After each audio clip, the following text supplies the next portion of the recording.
Hi, you're watching Reddit Confessions. She didn't even flinch when I stood up. Not a blink. Not a twitch. Just kept slicing her peach cobbler like I hadn't said a word. That's the part that plays on repeat in my head. Not the insult, not the silence after, but her absolute calmness while I shattered. It was during dessert, of all things. Her family was talking over each other, laughing about childhood stories, wine glasses clinking, that kind of night. Comfortable. Familiar. Except, I was the only one sweating. Her cousin had asked how long we'd been together.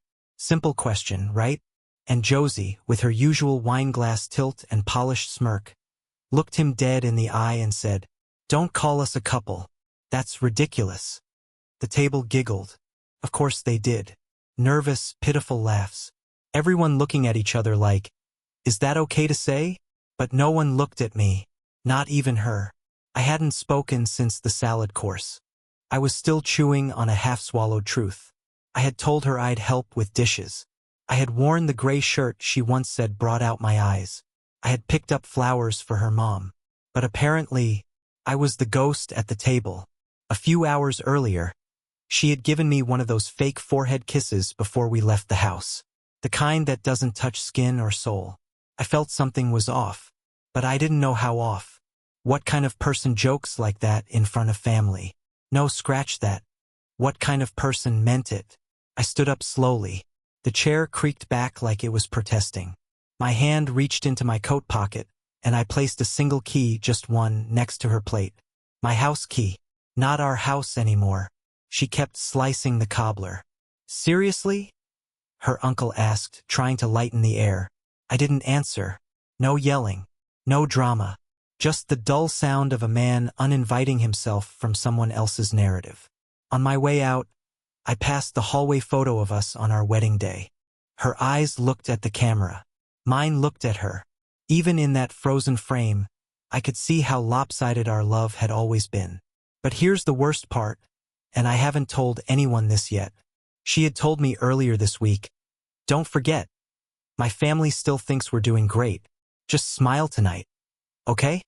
She knew. She planned to humiliate me quietly, efficiently, with peach cobbler and polite clapping and a little white lie that tasted more like arsenic than dessert. I drove home alone, sat in the driveway for an hour, and realized maybe I'd been alone a lot longer than that. I didn't go straight to the apartment that night. I had the keys in my pocket, a duffel bag in the trunk, and a plan that felt like someone else had made it for me. But instead, I parked outside her house and just sat there like an idiot, head on the steering wheel, breathing fog onto the windshield like that would somehow write the answers I didn't have. The lights were off. No missed calls. No texts. Not even a "where are you?" Just silence. And not the comforting kind. This was the kind of silence that confirmed what you feared but weren't ready to admit. I didn't cry. Not that night. I just felt unplugged. Like I was watching someone else's life collapse from the outside. Eventually, I drove to the new place. 3rd floor, old building, one working elevator button. It smelled like stale carpet and loneliness. The landlord was a guy named Everett who spoke in paragraphs about broken boilers and wasn't interested in small talk. Perfect. The first few days were weird. Not painful exactly, just hollow. I moved like a guy who hadn't finished a thought in weeks. I kept reaching for her coffee mug in the morning. I kept expecting her keys on the hook. My brain hadn't caught up to the part where she wrote me out without a single rewrite. But here's where it turns. The silence didn't last. For days after I left, Josie called me. Not to ask if I was okay. Not to apologize. She wanted to know where her yoga mat was. Seriously. The one she left in my car. "No, how are you?" "No, can we talk?" Just, "I need my mat. I have class at 10. I didn't answer. Just stared at the screen until it went dark. The next night, I got curious. Foolishly curious. I logged into our shared Google Photos account. She never changed the password. Part of me wishes she had. There were new photos. Not many, but enough. One caught my attention. Taken 2 weeks ago. A mirror selfie in what looked like a hotel room. Definitely not her usual spots. She was dressed up in a way she hadn't bothered with around me in years. But it wasn't the dress that broke me. It was the reflection behind her. A man's blazer, draped over the back of the hotel chair. And then I saw another. Same room, different pose, same blazer. But this time you could see his shoes in the corner. Black leather. Not mine. Too shiny. Too intentional. She had gone on a weekend solo retreat in Maine 2 weeks ago. I had believed her. I had driven her to the airport, kissed her goodbye, and even texted her halfway through asking if the silence and waves were helping her recenter. She said yes. I said I missed her. She didn't reply. I sat there for hours just staring at those photos, zooming in, looking for clues that maybe, just maybe, I had misunderstood. But I hadn't. She hadn't even bothered to hide it. Just filed it in our shared cloud like everything else. As if the man she married wouldn't notice or wouldn't matter. That's when the first wave of real anger hit. Not rage. Not revenge. Just a deep, stinging offense. The kind you feel when someone forgets you're even human. I wanted to confront her. Demand answers. Scream into the phone and ask how long it had been going on. But I didn't. I just sent her a link. No message. No explanation. A link to the photo. That same one. With the blazer and her lipstick half smeared. 30 minutes later, she texted back. You weren't supposed to see that. That's all she said. Not, I'm sorry. Not, I'll explain. Just confirmation that my role in her life had expired, and she didn't even have the decency to shred the script properly. I haven't replied since. But I know this isn't the end. I know there's more. Because people like Josie never fall without dragging someone down with them. And for the first time in years, I'm not sure I'll let her. The thing about silence is that it tricks you into believing you're healing, until the wrong notification hits your screen and everything inside you floods back like a burst dam. It happened 2 days after she sent that pathetic excuse of a message. You weren't supposed to see that. I hadn't replied. I hadn't said anything. I told myself I was done, that I would take the higher road, keep my dignity, and just rebuild. But there's a difference between quiet and peace. And I didn't have peace. Not even close. I was scrolling through my email at 2 a.m., half awake and half hoping for something normal. Maybe a stupid newsletter or a junk ad to remind me life hadn't completely tilted sideways. That's when I saw it. A booking confirmation. Hotel Ravine, Camden, Maine. 2 nights. Queen Suite. Reservation made 3 weeks ago. By me. Only I hadn't made it. I clicked through. There it was. My name. My email. My credit card number. And her signature at the bottom. Josie Marshall. On behalf of Elwood Harper. My stomach dropped. Not because of the money, though yeah, it was a decent chunk, but because she had done it with such confidence. She didn't just sneak around. She used my name to hide in plain sight. She turned me into her alibi. I called the hotel the next morning. I pretended I needed a receipt for my business expense. The woman at the desk was polite, chipper. She confirmed everything without hesitation. Yes, you and Ms. Monroe checked in late Friday. Lovely couple. Left Sunday morning. Ms. Monroe. That name slammed into my chest like a punch. Josie never used her maiden name. Not once in all our years together. But there she was, resurrecting it like a second life. And apparently she was using mine to pay for it. That was the first time I felt something sharper than sadness. I felt used. Stripped down to a utility, someone to finance her freedom, to smile in photos while she planned her exit from the other side of the lens. Still, I didn't text her. I didn't call. I needed to know what else she had done while I was still calling her my wife. So, I did something I had promised myself I wouldn't do. I went back to the house. Not to talk. Not to fight. Just to look. She was at work. Teaching her overpriced stretch and breathe class, probably smiling and pretending nothing in her life was unraveling behind the scenes. I still had my key. She hadn't changed the locks. The house was cleaner than I remembered. Colder. Some of my things were missing, but most of them were still there. Like she hadn't decided yet whether I was permanently deleted or just temporarily inconvenient. But then, I opened the drawer in her nightstand. It was there, sitting next to a half-used journal and an old birthday card I'd given her. A burner phone. I didn't even know people still used those in real life. But she had one. Small. Cheap. Turned off. I powered it up and waited. No passcode. Of course not. Burner phones aren't for security. They're for hiding. I opened the messages. Dozens of texts. All from a number saved as S. S had opinions. S was passionate. S had made reservations. S had said, "You looked miserable with him at dinner. It's like you were pretending to love a lamp." She replied, "That's exactly what it felt like. A lamp." That's how she described me. A background object. Functional. Silent. Replaceable. I took photos of every screen. Every thread. Every piece of that second life she'd been living while I made her tea and ironed her clothes and asked if she wanted to watch a movie together. And then, I did something uncharacteristic. I didn't smash the phone. I didn't leave it on the pillow with a dramatic note. I simply placed it back exactly where I found it, walked out, and locked the door behind me. Because for the first time in this whole mess, I wanted her to wonder if I knew. I wanted her to feel it. That tiny crack of fear. The crawl of guilt when she reached for her secrets and realized the air around them had shifted. Let her sweat. Because I wasn't just going to vanish quietly anymore. I started keeping notes. Not out of some grand plan or thirst for revenge, just survival. When everything starts slipping through your fingers, writing things down feels like the only way to keep them real.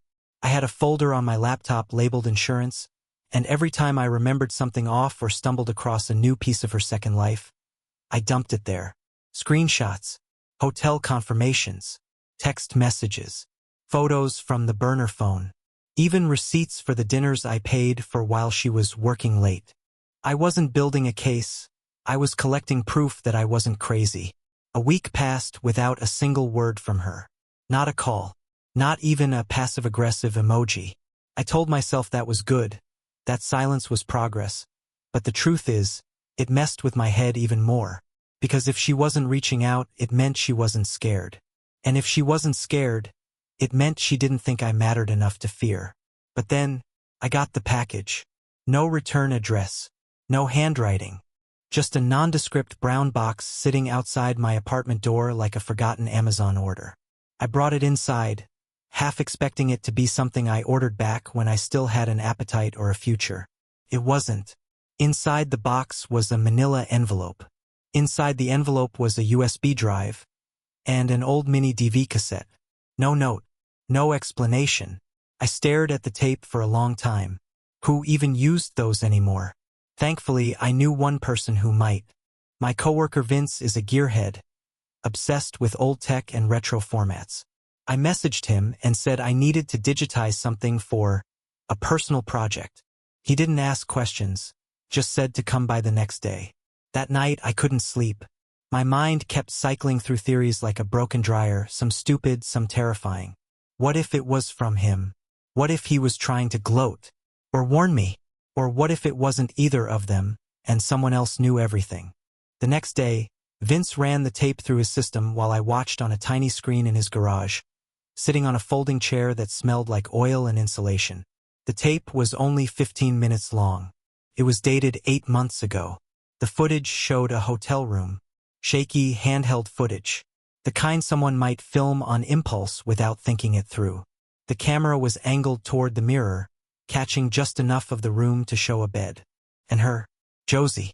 She was sitting at the edge of the bed, talking to someone off-screen. I won't recount everything. Not here. Not yet. But I'll tell you this. She was crying. Not the kind of crying she did when we watched sad movies. Not the performative kind she used on her parents. This was raw, shaking, ugly. And she was saying things I hadn't prepared to hear. I can't keep pretending with him, she said at one point. He's not mean. He's not bad. He's just not real to me anymore. It's like living next to a memory. I wanted to pause it. I wanted to delete it. But I couldn't. Because then, I heard the voice of the man holding the camera. You want out. She nodded. Then say it. She looked into the lens. Looked straight into it like she was staring through time and into my face. And she whispered, I want out. There was silence. Then the tape cut out. That was it. 15 minutes of confession. 15 minutes of Josie unraveling into someone I no longer recognized. And the worst part? The date on the footage. 8 months ago. 8 months. While I was booking our anniversary getaway. While I was making her soup when she had the flu. While I was holding her hand under the covers, thinking we were rebuilding something. She had already emotionally left. She just hadn't bothered to tell me. I took the USB and the digitized file. I thanked Vince. I didn't tell him anything. And when I got back to my apartment, I sat in the dark, playing the video on loop. Over and over and over. Not because I wanted to torture myself, but because I needed to understand how someone could look that lost and still sit across from you at dinner like nothing was wrong. Something about the box was still bothering me, though. Why send it now? And who sent it? I was about to shut everything down when I noticed something odd on the USB drive. An untitled folder. Inside it, one document. A list. Names, dates, places, and one name highlighted. Mine. It wasn't a breakup tape. It was evidence. And it wasn't meant for me. I spent 2 straight hours staring at that list. It was a spreadsheet, plain white background, no colors, no formatting, just data. But it wasn't random. Each line had a name, a date, a city, and a short phrase in a column labeled result. There were 23 names in total. Mine was number 17. Most of the results said things like no contact, soft exit, relocation, or ongoing. Mine was marked with a single word in red, triggered. I didn't understand what I was looking at. Not completely, but I understood enough to know that this wasn't just about me and Josie. There were others, and I wasn't the first. I wasn't even the worst. I printed the list, taped it to the wall next to my desk like some cheap detective in a movie I used to roll my eyes at. I started Googling names, one by one, and that's when the pattern started to emerge. They weren't friends. They weren't co-workers. They were all men, every single one. Scattered across the country, different ages, different careers. But the one thing they all had in common? Public traces of emotional or financial collapse within a year of their name showing up on that list. One guy, Benjamin K., was arrested for trespassing at his ex-wife's job. Another, Caleb T., had posted a long thread on a grief forum about a sudden divorce and losing custody of his kids. A third, Nathan R., died by suicide. I found the obituary. And Josie? I found no trace of her connected to any of them. No last name. No photo matches. It was like she moved through lives like a ghost, adjusting her name and story every time. I sat back in my chair, heart thudding in my ears. I was sweating and freezing all at once. This wasn't just betrayal anymore. This wasn't just infidelity or emotional distance or even fraud. This was systematic. And I was in the middle of it. I wanted to scream, call her, show up at her work and demand answers. But something in me snapped tighter than that. I couldn't just confront her. I needed to understand her. So I went back to the source, the burner phone. I hadn't touched it since I found it. I'd left it in her drawer, but I'd cloned the SIM using a tool Vince had once helped me with when I lost mine on a business trip. I figured if it worked then, it would work now. It did. The mirrored SIM gave me access to her incoming texts in real time. And 3 days later, it paid off.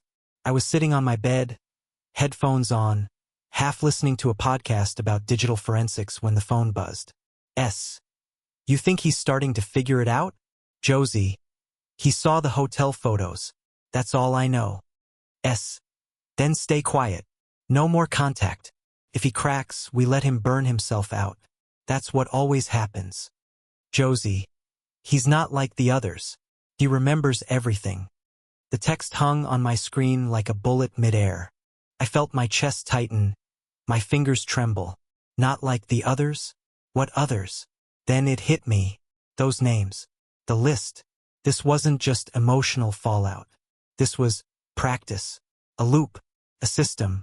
Like they were running experiments. Seeing how far they could push before someone broke. I wasn't a husband to her. I was a case study. That's when the panic turned to something else. Not rage. Not revenge. Something colder. I got in my car and drove to the last place I wanted to be, her parents' house. They hadn't reached out since the dinner. Not even a courtesy call, which was strange considering I'd walked out of their lives with no warning and no explanation. Her mother answered the door in a robe, surprised but polite. "Elwood?" she said cautiously, like I was someone she vaguely remembered from high school. "Everything okay? Has Josie ever gone by any other names?" I asked.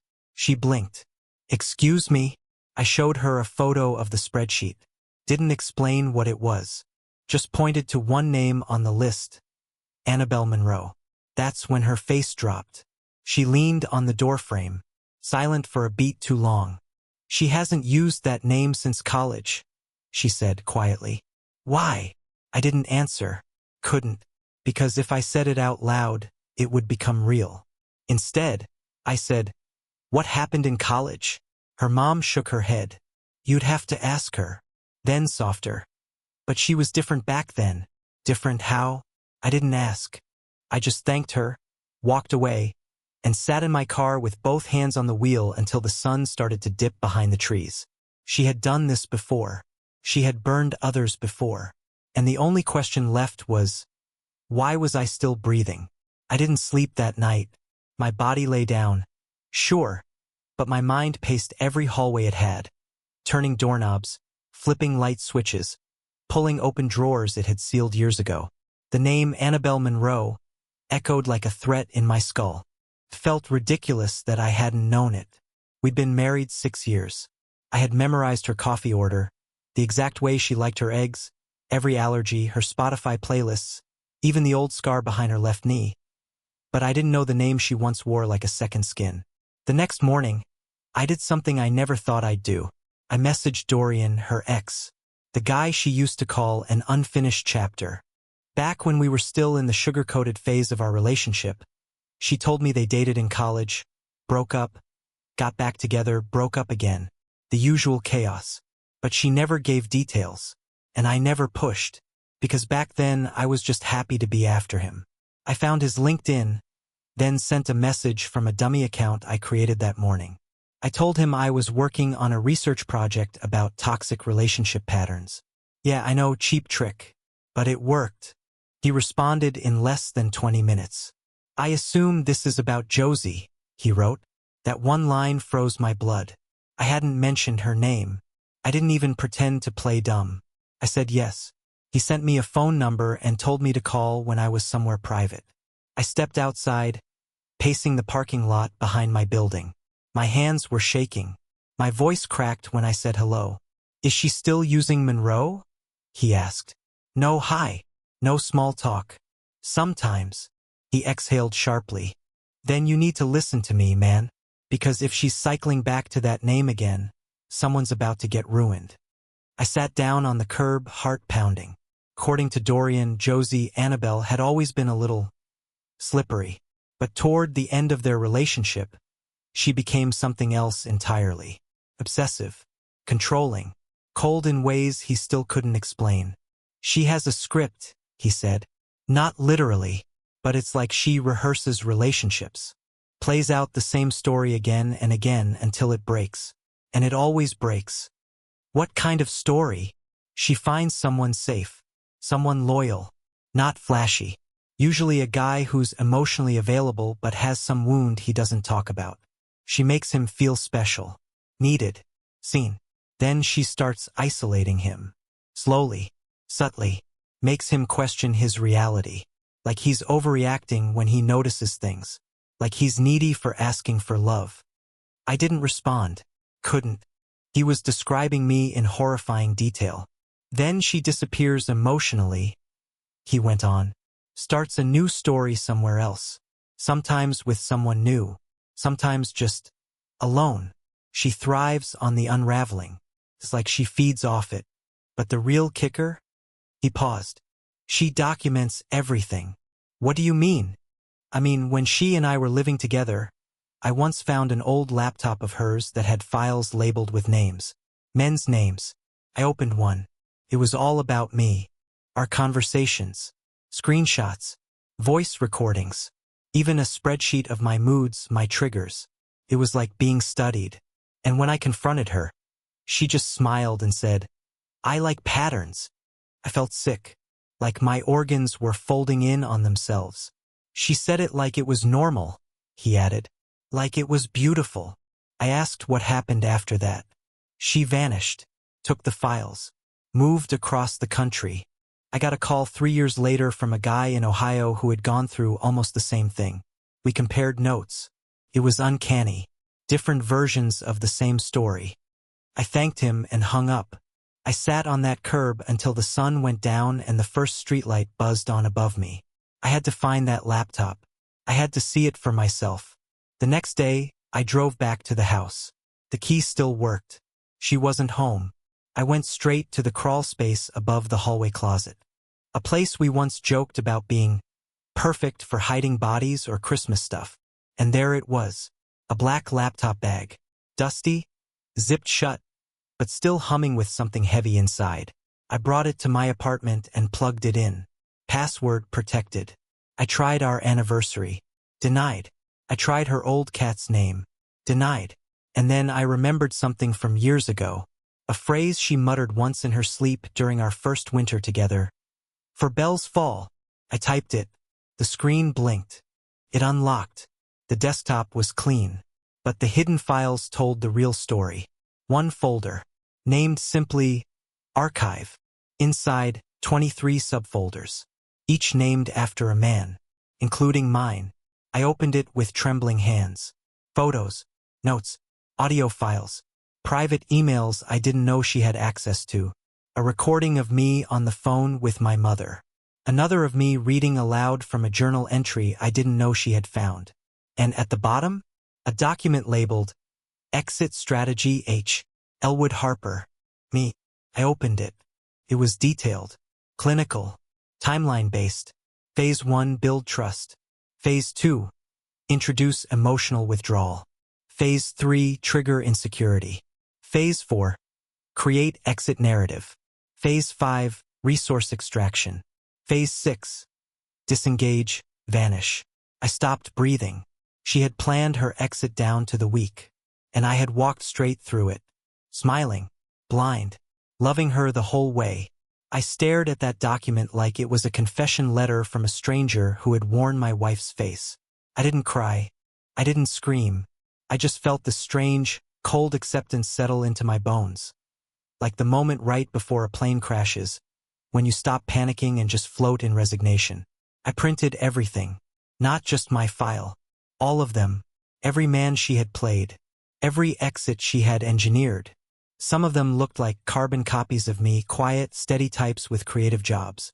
Others were wildly different. Lawyers, teachers, even one ex-pastor. But each folder followed the same structure. She built them up, broke them down, harvested what she could, and vanished. I couldn't understand the why. I tried. I still do. Was it power? Revenge? A need to control chaos? Or maybe she just wanted to feel something, and this was her way of generating emotion when real life stopped giving her butterflies. But this part matters. She never got caught. Until now. Because I had all of it. And for the first time since this emotional car crash started, I realized I had leverage. I didn't want to blackmail her. I didn't want revenge. What I wanted more than anything was for her to know that I knew. That the script she wrote had been intercepted.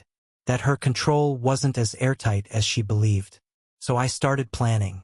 I bought a new phone, registered it under a random name, set up a new email address and uploaded the entire archive to a secure cloud drive, locked behind an autoforward trigger. If anything happened to me, if she tried to shut me down, the drive would unlock to every man on that list. Then I waited. I didn't have to wait long. On a rainy Tuesday afternoon, I got a knock at my door. It wasn't her. It was him. I opened the door and found myself face to face with the man from the burner phone texts. Tall, mid-40s, dressed too casually for how intense his eyes were. He smiled like we were neighbors who once shared a lawnmower. "Elwood, right?" I didn't respond. He stepped forward just slightly, not threatening, but invasive. "Mind if I come in?" "I do." He laughed. "Okay, that's fair." Then he paused. Look, I'm not here to cause trouble. I just want to talk about Josie. Hearing her name in his mouth felt like being slapped. I stepped outside, shut the door behind me, and crossed my arms. You've got 2 minutes. He nodded. I just wanted to see how far along you were. I blinked. What does that mean? He tilted his head. You found the files, didn't you? Or the drive? Whatever she left. She didn't leave it. Ah, then you took it. He smiled again. Soft, calm. Like he wasn't standing in the middle of someone's mental wreckage. And that's when I saw it. He knew. He wasn't some affair partner. He wasn't just a fling. He was in on it. You're part of this, I said, my voice thin with disbelief. He didn't deny it. Instead, he said, everyone thinks she's a one-woman chaos machine. But Josie, she's an artist. She just doesn't like working alone. I stepped back, heart pounding. He raised a hand like I was overreacting. I'm not here to hurt you. She's not even mad. In fact, she's impressed. You lasted longer than anyone. What is this? I asked, barely able to keep my voice level. A cult? A con? Some kind of psychological experiment? His face went strangely still. And then he said the one sentence I will never forget. It's research. And before I could respond, he turned, walked down the stairs, and disappeared into the rain. I locked the door, bolted it, sat on the floor, knees to my chest like I hadn't since I was 8 years old and my dad missed my school play.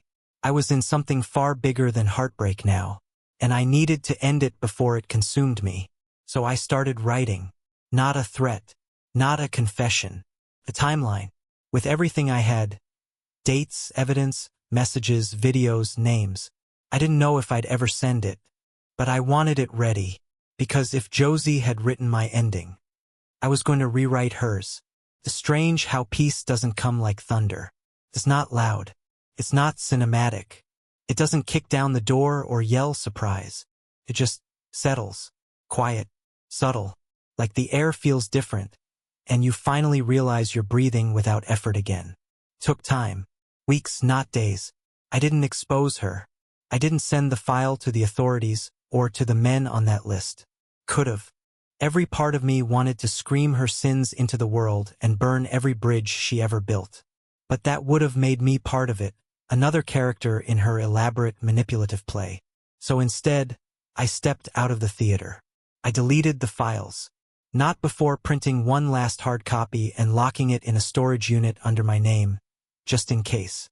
But I removed the drive from the cloud, wiped the laptop, destroyed the burner clone. I cleaned the ash not to protect her, but to free myself from inhaling the smoke for the rest of my life. Josie never reached out again. Neither did S. Maybe they knew I had crossed the line from passive to unpredictable. Maybe they were done with me, or maybe they simply moved on to another subject. Whatever the reason, the silence stayed. But this time, it healed. I took up running. Not far. Just a few miles in the early morning before the world wakes up. Something about my feet hitting pavement, rhythmic, repetitive, helped quiet the chaos in my head. I got a cat, named him Cedar. He hides more than he cuddles, but we understand each other. I started journaling, not in secret but publicly. I launched a small blog under a pen name. I tell stories, not just mine. Stories from others who felt invisible, discarded, or betrayed. People reach out, share things they've never told anyone, and I answer every message. Because now I know what it means to need someone to just say, "You're not crazy. You were never crazy." My story didn't end with vengeance. It ended with clarity. And somewhere between losing her and losing the illusion of her, I found myself. I'm not broken anymore. I'm rebuilt. Not flashier. Not stronger in a movie hero way. Just more me than I've ever been. And if you're still listening, still watching, still wondering how someone crawls out of a story they didn't write, here's your answer. You stop waiting for the next chapter, and you start a new book. Thanks for watching this story here on Reddit Confessions. If you've ever experienced something like this, if someone ever wrote you out of a story, or you discovered something about a partner that changed everything, share your story in the comments. We'd love to hear one moment that shocked you, healed you, or taught you something real. You never know who your words might help. And don't forget to subscribe for more real, raw stories like this. Because on this channel, the truth always finds its voice. Until next time.